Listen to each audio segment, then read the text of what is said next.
Good afternoon, and thanks for coming. My name's Bob Brandon. I'm the president of the Fair Elections Center. I want to welcome you, and I want to thank the NEA for hosting not only this panel session, but the reception we're going to have right after that next door. So you can just walk outside and come around and enjoy some food and drink with us and chat and so on. The Fair Elections Center really has been working with students since 2006 when we started as the Fair Elections Legal Network. And in 2012, we began to partner with colleges and universities to really institutionalize and make part of the academic life of the institutions support for educating and helping students register and vote. Obviously, students have always faced, and young people have always faced barriers to voting. We wanted to develop some material and information that would help policymakers and advocates change that and get more of the things we know work to boost student voting into the state legislatures and local government. We were heartened, obviously, to see the increase that young people showed in the last election in 2018. That was significant, but they still face many barriers, both the lack of information as well as more and more barriers that are being put in place to make it more difficult rather than easier to vote and be part of our democracy. So I'm going to turn it over to Mike Burns, who is the National Director of the Campus Vote Project, which is our project to work with the colleges and universities, and he'll say a few words and then introduce the panel. I hope you can all pick a copy of this report. It's on our website as well, fairelectioncenter.org, under resources. We hope that this is a handbook for people around the country to get more of this policy in place to get more young people out to vote in the future. Mike? Great. Thanks, Bob. You'll have to excuse me, I'm a little under the weather, but the good news is that I will be incredibly brief, and then we'll get to this tremendous panel of folks that we've got collected here today, who are all going to kind of touch on a different piece that's somewhat reflected in the policy ideas that are in the report as well, and I think that'll be more interesting than you all just having me sit here and read the report out loud to you as well, which would also be boring, but you can take a copy home and then kind of see the details that are in there that are around this, and I think we've got a great group of folks who come into this work from a lot of different perspectives that should be really interesting, so I'm excited to get to that here real quickly. I just want to follow up on what Bob said and thank the NEA for hosting us here tonight. That's very generous of them. Also, folks on the Fair Election Center staff, John and Michelle and Kristen, who put a lot of time into putting this report together. You will notice that there are a lot of footnotes if you read this, and I think that was very intentional. As Bob mentioned, our goal with putting this report together was to really gather up a lot of what was available, both kind of landscape analysis, examples, available research on a lot of these ideas to really be able to arm legislators and also advocates with information they needed to be able to think about one of these ideas and if they like it, successfully make the case for why it should be adopted. So I think that's the goal behind here. There's six sections to the book, and I will say, one of the things we also tried to do in putting the report together was really focus in on things that we thought would have an outsized impact on youth and students' ability to register and vote. There's a lot of great material and research and folks out there, producing materials and talking about all of the VRs, so OVR, EDR, SDR, AVR. I feel like this is a group that probably knows all those acronyms, but we can run through them later.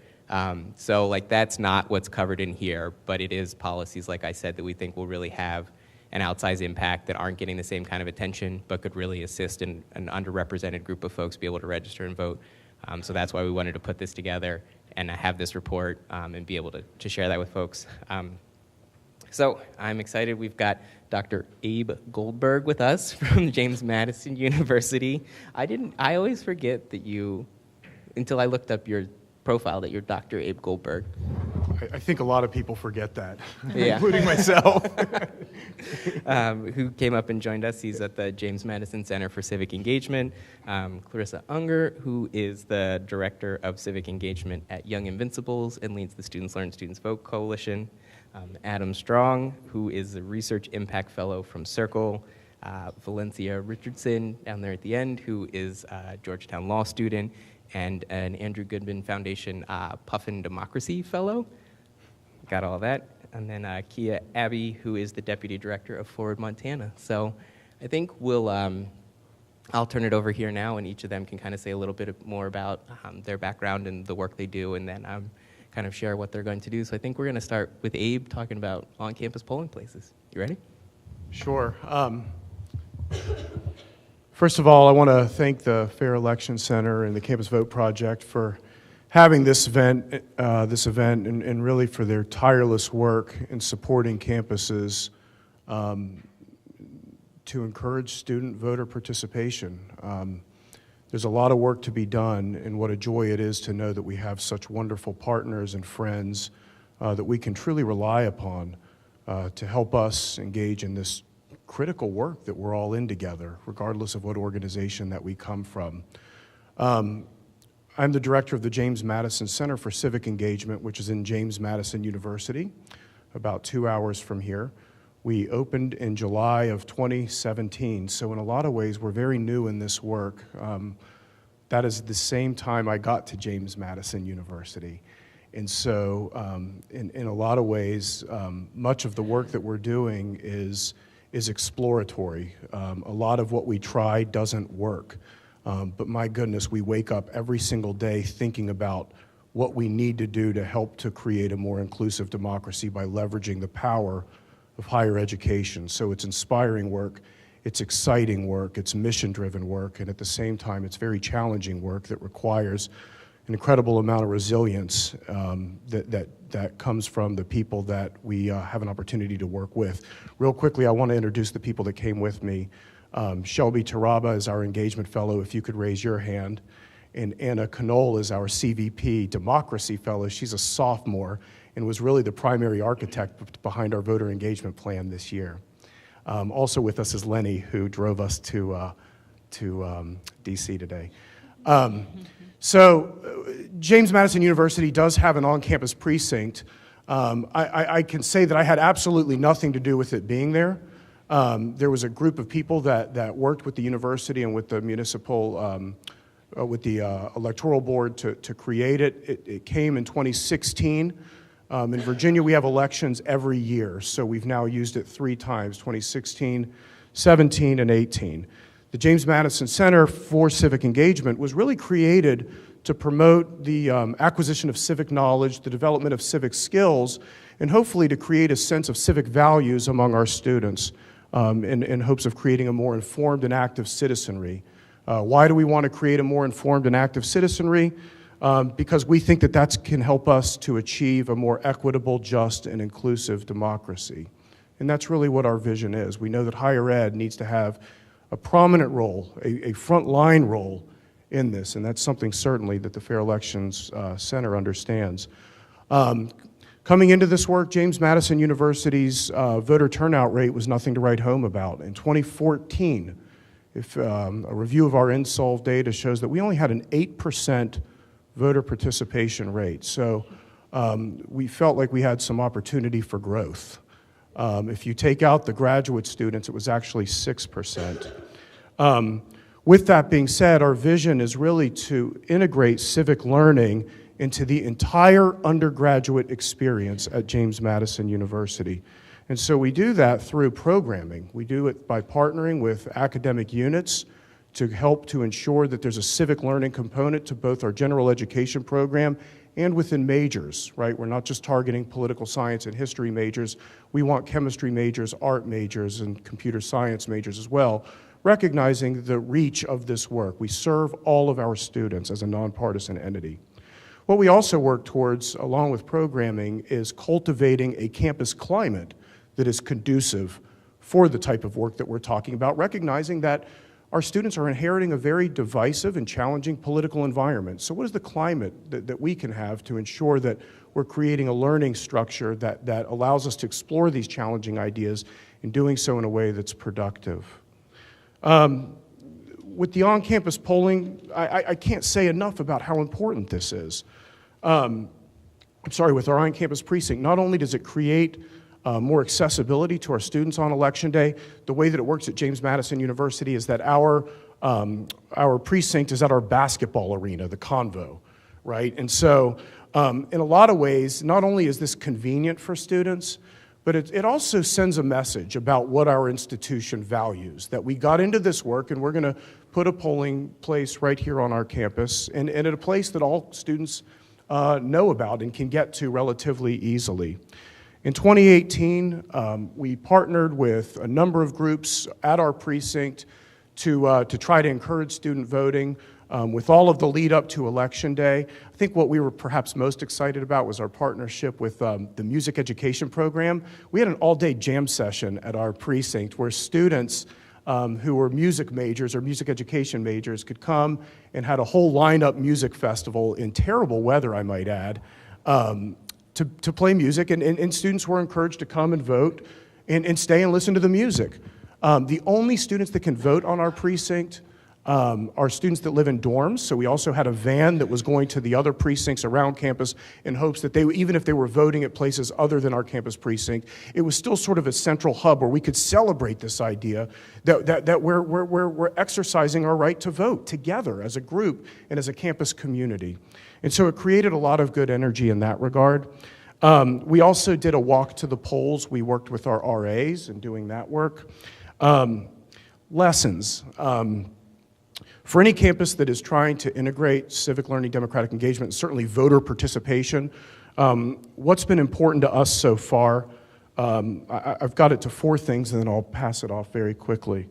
I think it's really important that we connect this work of voter engagement with the academic enterprise of the institution, keeping in mind that institutions, the colleges and universities are institutions of higher education.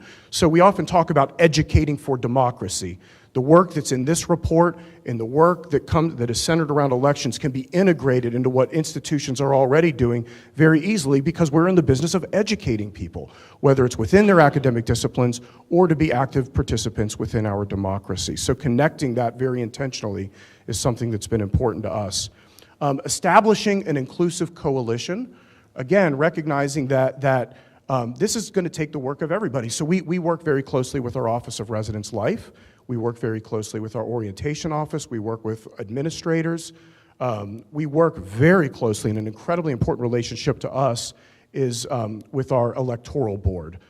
We see the Harrisonburg City Electoral Board as really our partners in educating our students. That is a relationship that has taken some time to cultivate, I think perhaps partially because of a lack of a relationship really between the two entities, which is odd given that we're a 22,000 student institution. But now James Madison University is a standing agenda item at all electoral board meetings. Our people are there, they come to campus, they train our students on how to do voter registration drives, and they're just wonderful partners and friends that we rely upon. Of course, we also rely upon partnerships with our national partners. Regarding an inclusive coalition, I think one thing that's really important, and I think that it's easy to forget this, is that the work of voter engagement on a college campus can often feel very isolating. It's often not a lot of people that are doing this work. It's often, although embedded in the mission statement of universities, not something that's invested in at the levels that perhaps we would like to see.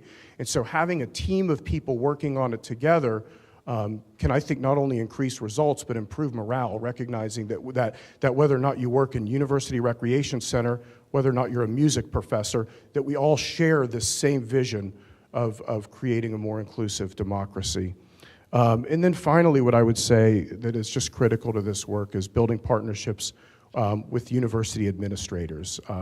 Fortunately, we've got a president and a provost that recognizes and appreciates the work and really has sort of planted a flag to say that this is something that our institution is going to be good at. But I recognize that that's not always the case. So the more that we can interact with presidents and provosts as our partners in this work, I think the more successful that we can be. Last thing I'll say is where I started. We can't do what we're doing without reports like this, without the Students Learn, Students Vote Coalition, without the Campus Vote Project. And so I wanted to very publicly thank you all for your leadership and giving us an opportunity to work with you. Awesome. Thank you, Abe. Yeah, I don't know how familiar folks are with James Madison University, but it's one of those campuses that has a kind of central collection of buildings and then a bit of a ring of road around the outside of it. The old polling place that used to serve the majority of students was across 4 lanes of traffic into a neighborhood at an elementary school, which makes a lot of sense for everybody who lives in the neighborhood, but there's no public transportation that goes to the middle of some random neighborhood, especially not that picks up on campus. It would have taken you 30, 40 minutes plus to walk to that, even if you started on the side of campus that was closest to it, much less the folks who were located away from it. So the advocacy that went into that was really important, and we wanted to have Abe be able to kind of share the impact that having that moved on campus meant for them. One of the sections in the report is kind of statutory language around how can we mandate that there are either early voting or polling places located in these places where we know there are vast numbers of voters. Like, we should be putting voting sites where voters are, and one of those places is institutions of higher education. So thank you for that, Abe. I really appreciate it. So now we're going to turn it over to Clarissa to talk some about voter registration in higher ed. Great. Thanks so much, Mike. I also just want to thank Bob and Mike for putting together this report and for all of the incredible work that they all do with their team. We've been working with them since we started the Students Learn, Students Vote Coalition back in 2015, and I don't even think we would have gotten the coalition off the ground without them. You all have been so integral to all the work that we've done at Young Invincibles, and to the work of so many people across the country, so I want to thank you all. Also, I just want to send thanks back to Dr. Abe Goldberg as well. This man is a national treasure, and our democracy would be in a vastly better place if we had Abes on every single campus across the country, so thank you for all that you do as well. So as Mike mentioned, I'm Clarissa Unger. I'm the Director of Civic Engagement for a nonprofit called the Young Invincibles. We are a research and advocacy organization that works to expand economic opportunities for 18 to 35-year-olds and work to amplify the voices of young adults in the political process. So we really came to this work through some of our work in the higher education advocacy space. Not a lot of folks know that there is actually a requirement in the Higher Education Act that requires colleges and universities to provide voter registration forms for their students. So this was actually something that we were a little surprised to learn back in 2015 when we were working towards the reauthorization of the Higher Education Act. We started talking with Bob and Mike and folks at the Fair Election Center about that. And as we dug into it a little bit more, we realized the language that's currently in the provision is very ambiguous. It does not include an enforcement mechanism, and we saw that a lot of campuses across the country, even if they were giving a good faith effort to comply with it, which a lot were not, from what we could tell, it wasn't always the best information that they could be putting forth. So just as an example, I remember in 2016, ahead of the presidential election, receiving an email that a Flagship institution had sent out to their students with a link to a paper voter registration form, though that state had online voter registration. So even thinking that a Flagship institution sent out information that would make it one step harder for students to vote than it had to be. There's just a lot more that we could be doing and I think should be doing from the institution standpoint. So we started pushing for opportunities to strengthen that provision. And in April of last year, Senator Cory Booker and Congressman Raja Krishnamurthy introduced what's called the Help Students Vote Act, which really builds on the provisions that are already in the Higher Education Act. So a few things that would do. Campuses would be required to send an email twice a year, no less than 30 days before voter registration deadlines for federal and state elections, with links to the voter registration information. They would also be required to designate a campus vote coordinator to answer any questions that students have about registering and voting. So that is one of the things that the current provision does not require anyone to be designated as a campus vote coordinator, and it doesn't really say who should be responsible for doing that on a campus. So this would just make it easier for students to know who to go to if they do have questions. It would also authorize fund for the improvement of post-secondary education grants to be awarded for institutions that are going above and beyond. So actually allowing for grants to institutions that are doing a good job of this work, like maybe James Madison University. And it would also provide a private right of action for individuals who or groups who are aggrieved by an institution that has been violating this law continuously. And one other thing as well, there are currently 6 states that are not required to send out information, voter registration information to their students because of a loophole. So maybe they have same-day registration, but we also believe that what campus you go to and what state you go to school in shouldn't determine what information that you're given by your institution on registering and voting. The Help Students Vote Act would also close that loophole as well. So we've been working with Congressman Krishnamurthy to get some of the elements of this introduced into H.R. 1, the For the People Act. He is currently working on that. We'll also be continuing to push for this through the reauthorization of the Higher Education Act as well. Yeah, thank you so much. So I think there's a whole section in the report about how do we think about this. We have these institutions that have almost all of the necessary information already to assist a lot of these folks in being registered or getting their registration updated. Big shout out to Michelle for working on this section, educating me a lot. One of the VRs that I left out earlier was the National Voter Registration Act. So there's a structure out there already federally to try and do this in a lot of states, commonly known as motor voter, and we've been trying to think like what are the best ways to apply that to institutions of higher education, and some of those ideas that we came up with are here in the report about how we can replicate that at the state level, either using the NVRA or passing statutes that are similar or improve upon it at the state level as well, so that states can take some ownership of that and drive this conversation forward. So I'm excited about that. And now I'm going to turn it over to Adam to talk some about young people and poll workers. Mike. Oh, sorry. Oh, no. Appreciate you. We're all about collaboration up here, working together. So, hey, everyone. My name's Adam Strong. I'm a Research Impact Fellow at Circle. Circle is the Center for Information Research for Civic Learning and Engagement. We're out of Tufts University, but we do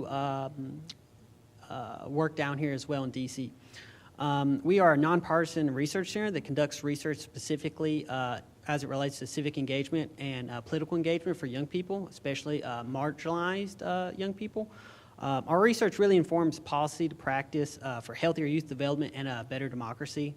We really appreciate the Fair Election Center for inviting me here today so I can talk a little bit about the state of voter registration for young people, as well as talk a little bit about the Expanding the Electorate report. We did a participatory research project with young people from across the country, so I'll be talking a little bit about that here in a moment.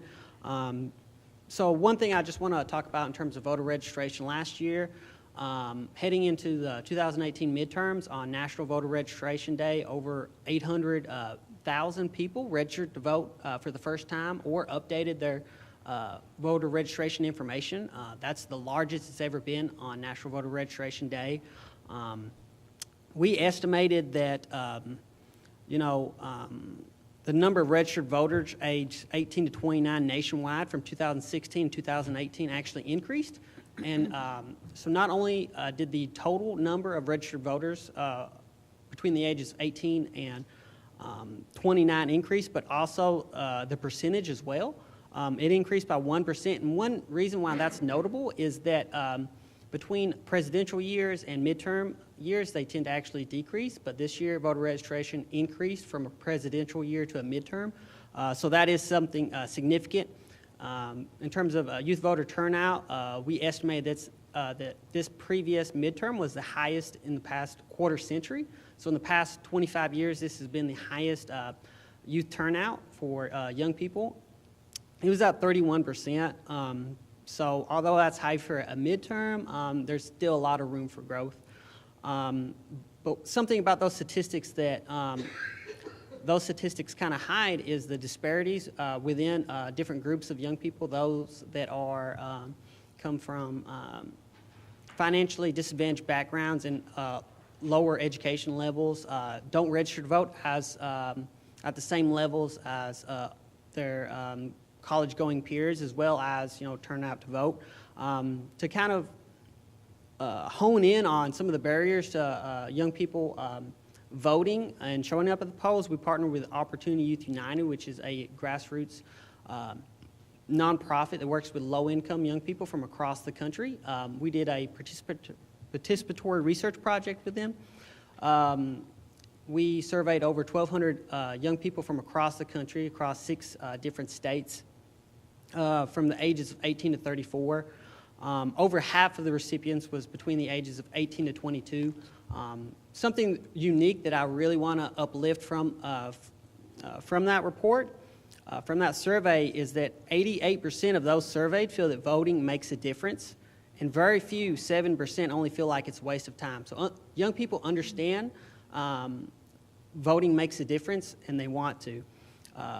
We just have to understand there's a host of underlying system and structures that lead to lower voter registration and turnout for young people. One straightforward challenge was mentioned earlier today, is just the logistics of voting, right? Polling place does matter. 52% of young people in our survey need to rearrange their work or school schedule, and 25% need a ride to the polls. So 1 out of 4 young people in our survey needed a ride to the polls. So logistics can be huge, but also 39% of the young people we surveyed did not know where their polling location was. So that's almost 4 out of 10 young people did not know where their polling place was. So we have to ensure that young people have access to essential information they need. And some interesting things as it relates to polling locations. 87% of the young people we surveyed did not see young people working at the polls, and 74% said poll workers. They said that poll workers don't look like them, and this is something that I'm sure many of us can see. The Democracy Fund just released a report earlier this month about a survey they conducted with election officials. Over half of the election officials they surveyed were between the ages of 50 and 64, so they're quite old. And so there's, well, I mean, it's true. But also there's a stark demographic difference between poll workers and the young people themselves. And this difference could have contributed to some of the negative voting experiences that we actually found within our survey. There were quite a few, and it's really disheartening. 59% of the young people surveyed did not think election officials make an effort to ensure that young people like them can vote. 15% said poll workers don't understand or care about people like them. 5% said election officials don't want people like them to vote. And this, again, was a survey of over 1,200 young people from across 6 different states. And because of these, stark demographic differences that reported and the negative voting experiences, when possible, one of the one of the recommendations that we uplifted within our report was that administrators should actively recruit local youth as poll workers, where possible. Work with high schools, community organizations, local colleges to hire young people as poll workers. Having young, diverse poll workers could increase low-income youth's comfort at the polls, and or their comfort communicating with the election office. Because one of the things that we found during this survey is that there was a huge lack of information and misinformation. 2 out of 10 young people in our survey thought that a misdemeanor offense barred them from being able to vote. So 1 in 5 young people in our survey.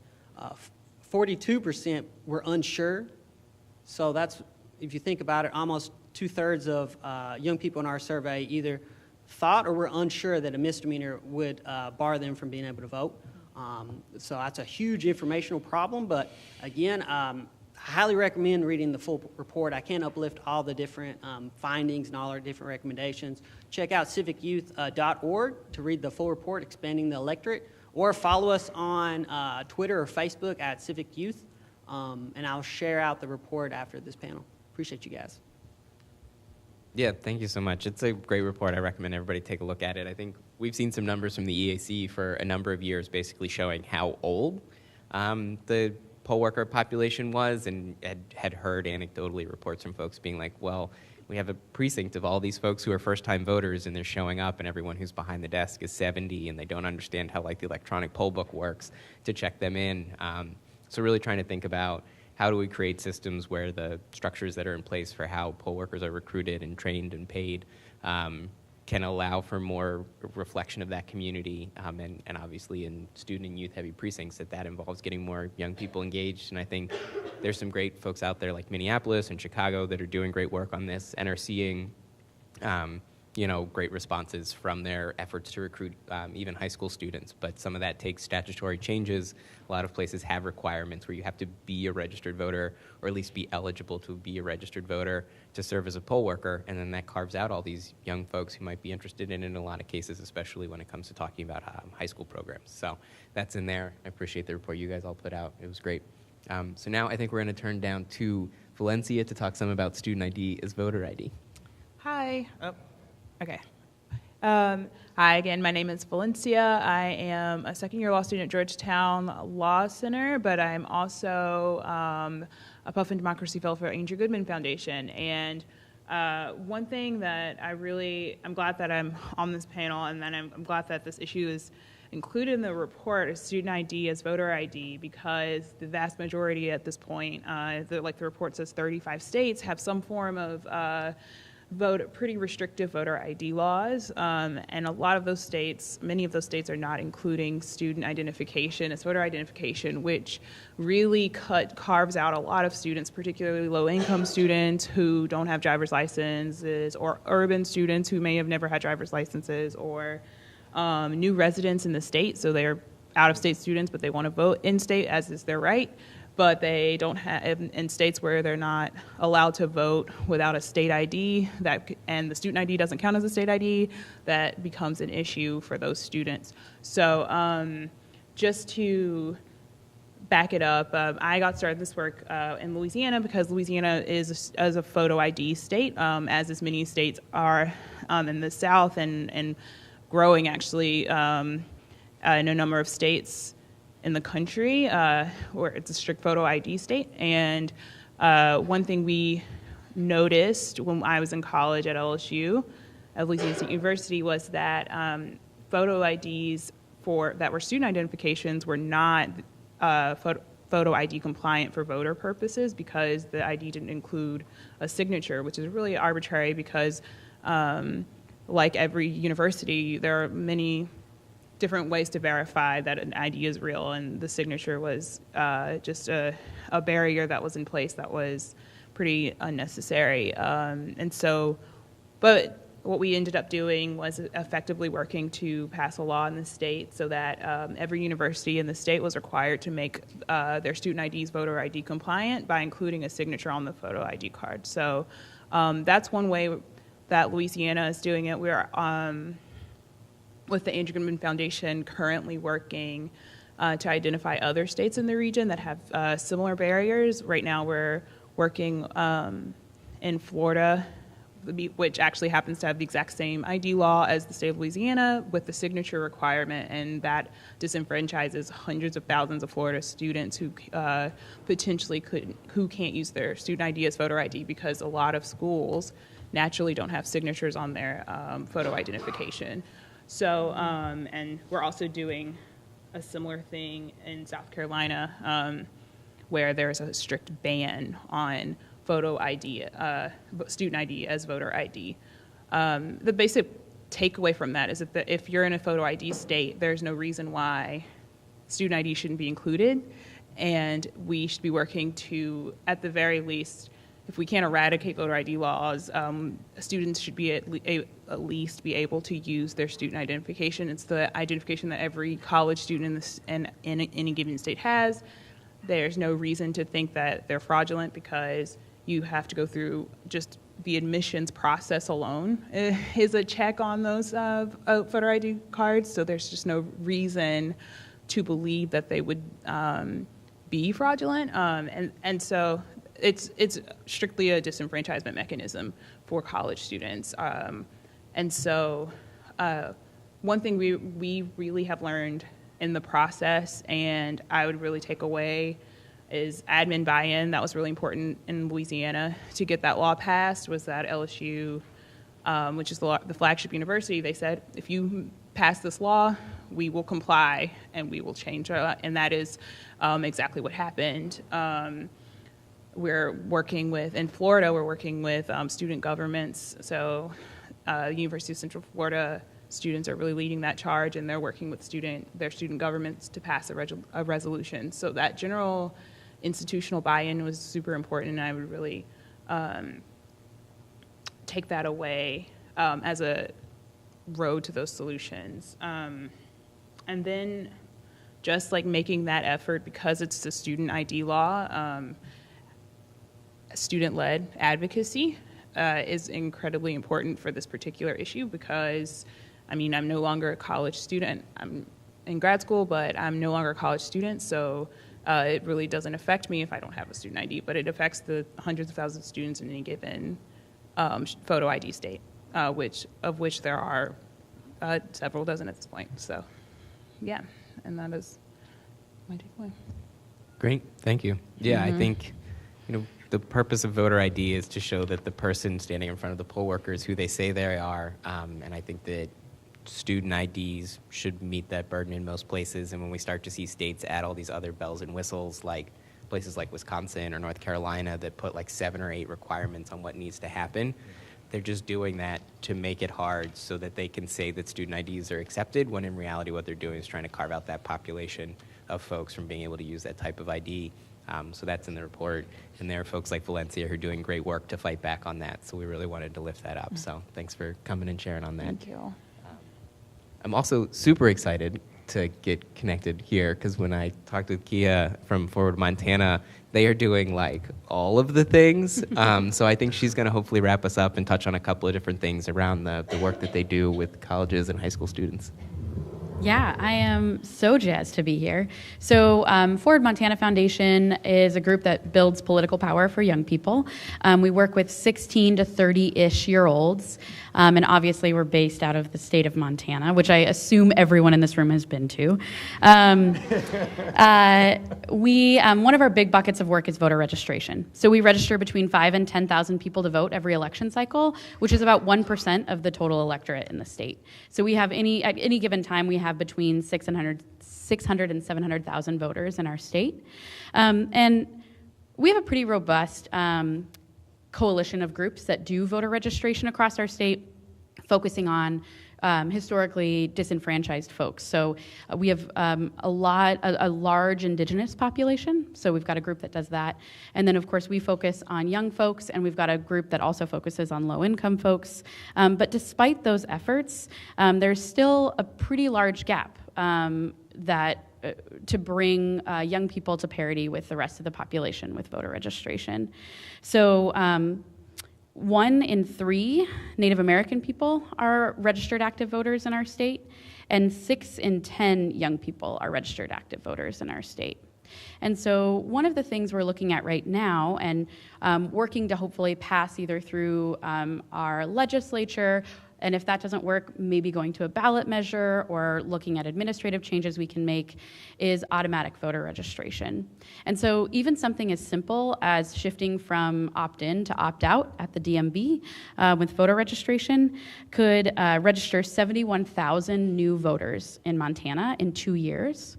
And 30% of those would be under the age of 30, which would be really powerful. And I recognize that AVR may not have that effect for young people in every state, but because Montana is so huge, most people have driver's licenses in Montana, because you'd be really screwed if you didn't. I heard you guys are getting 6 inches of snow tomorrow, and that everything is shutting down. We've had 6 inches of snow since October. So at least 6 inches of snow. So in addition to our voter registration work, one thing I want to add is that we really pride ourselves in our voter registration work being young people reaching out to other young people. Because as much as I love when my grandma or my uncle reaches out to me to register me to vote, it's just not as effective as having a peer saying, hey, this is like super rad. Are you registered to vote? Like, let me update your address. So when we're registering voters on a university campus, we're making sure it's university students registering other university students. If we're in a high school, it's high school students registering other high school students. And that is absolutely critical to our work and our theory of change. In addition to voter registration, we do voter mobilization work. And we we call, again, like largely 18 to 30-year-olds. We work hard to make sure that if somebody's a new voter, so they're 18, they're fresh to the club, that it's another 18-year-old calling them and welcoming them to voting and making this like an exciting new process where their peer is answering questions for them about voting. And the same thing goes for that for the older groups of voters. And so when we're making those calls, it's not just a, okay, cool, are you voting? Great, bye. It's like a much longer conversation around like, cool, so do you know where your ballot is? Do you know where to buy a stamp? Do you know where your polling location is? We give them our phone number, which directly goes to my cell phone. And we get a number of calls like, I poured wine all over my ballot. Can I still turn it in? Or the variety of things that happen to things that we have on our countertops or on our desks, right? Or what is a stamp and where can I purchase one? I'm like, thank you for calling. I'm so excited to walk you through this process. So we do a lot of that, and we make sure that that's a really open, transparent conversation because that's what holds people back from voting, right? Like Adam noted, like it's like, I don't know I've never ridden a bus before and I don't know how to get to my polling location. Like, that's really scary. And so when you have a friend that's like, oh, no worries, like I'll meet you at the bus stop, or like I'll walk you from your dorm to your polling location, that can be really helpful. The last piece of our work that I really want to talk about is our election protection work. And so we've led the election protection work in 2018 across 14 counties in Montana. And 3 of those were on campus, or counties that held our flagship universities. And that looks like poll watching as well as line monitoring. And so in Montana, there were 3 to 4 hour long waits to use same-day voter registration and at some of our polling locations, which, if you can imagine, early November, it's really, really cold outside. You're waiting outside to vote. You have a test tomorrow morning. You have a date tonight. Like, I don't care about voting this much, right? Like, that's what's going through their head. And so that's why this role is so important for us, is like a young person handing you a slice of pizza being like, dude, I'm so jazzed. You have 3 more hours. It's going to be great. I've got an activity book that's really meant for 7-year-olds, but I'm sure you can find a crosswords that's dope. And like keeping you company and checking in like every 30 minutes to be like, hey, I'm so jazzed you're still here. This is awesome. And then when they leave, we can write down their stories and be like, this is messed up that you have to leave because you have 1,000 other things going on in your life. And voting shouldn't take 4 hours out of your day. So that's really important. We handed out 165 pizzas last November, which I got a lot of Domino's rewards points for, which was great. The other piece that I want to talk about is our on-campus polling location work. So in 2016, I should actually start with 2014. So in 2014, I was hired on to open a new office in Bozeman, Montana, for Forward Montana. And we didn't have an on-campus polling location, and we don't have school on election day in Montana, which in theory is awesome, but in practice looks like a ski day. And so it was really hard to get young people, like, we had golf carts, we were like jazzed, we had balloons, we were like, yes, we're gonna get you to your polling location. And they were like, I'm skiing, or like, I'm not even here, what's up? And so we were like, 1, how do we engage people before election day? And 2, how do we make sure that like voting is a cultural thing like it is at James Madison, right? So the first thing we did is we launched Student Voter Day. And Student Voter Day is a celebration of voting a week before Election Day that happens, this year it actually happened, I think, at 8 different campuses in Montana. And we have our vote goats, which are like live goats that come out and people can come like pet them. It's super fun. Please use that idea. It's not copyrighted. And we hand out voter guides. We make plans to vote. We show people where their polling locations are. It's super fun. We get a bunch of student clubs involved. We've got free food, stickers, and it's a really great opportunity for folks to ask again those questions like, where do I buy a stamp? Or where's my polling location? The second thing we did is we moved a polling location back to campus in Bozeman. So this polling location was about 2 miles away from campus on a road that was 65 miles an hour, which in Montana translates to like 75, 80 miles an hour. There's no shoulder, no bike lane, no sidewalk. When we went to our county commissioners to move the polling location, one of them was like, I bike on that road all the time, I don't see what the big deal is. And we were like, is that your only response? Like, we just gave you all these data points about why young people aren't showing up to vote, and that's what you said. So we did not have power on our side in that fight, but utilizing student government and really leading from our values and just showing up all the dang time to their meetings, we finally got them to move it back to campus, which was really exciting. So the first election that we had, that polling location on campus, was in 2016, which obviously is not really comparable to 2014 turnout. So I was really excited for 2018 so that we could look at the data and make this comparison. So that precinct had an increase in voter turnout of 194% after we moved it back to campus, which is like so cool. It went from 14 to 50%. So that's a huge increase, even if you're controlling for the massive increase in voter turnout that we saw in 2018. I think Montana may have even had the highest voter turnout in 2018 at 71.5%. One other thing, or two other things that I want to note before I hand it back over. We're also working this legislative session on 16-year-old election judges, which you've already heard about the importance of 16-year-old election judges. And then 16-year-old pre-registration. So we're really excited about both of those pieces of legislation, and even more excited that they're being carried by the youngest legislator in our state, who was elected. This is his second term, but when he was elected, he was the youngest legislator in the country, it's really fun to have a young person leading on this issue at the legislature for other young people. So with that, I'll hand it back over. Thanks. Awesome. Thank you so much.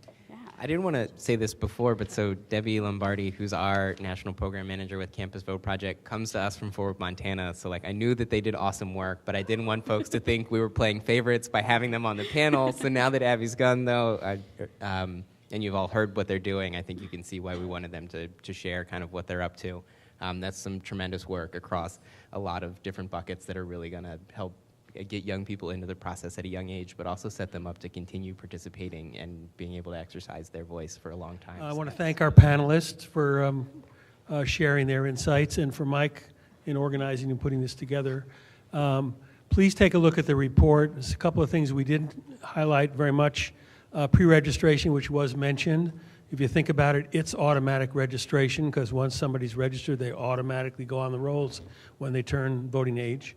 And we talk a little bit about residency in here too, which is becoming an increasing problem in some states that are trying to keep students from voting by aggressively redefining what it means to be a resident or a domicile in the state for voting. And again, anyway, thank you again for coming, and please come next door, and let's give everybody a round of applause. Thank you.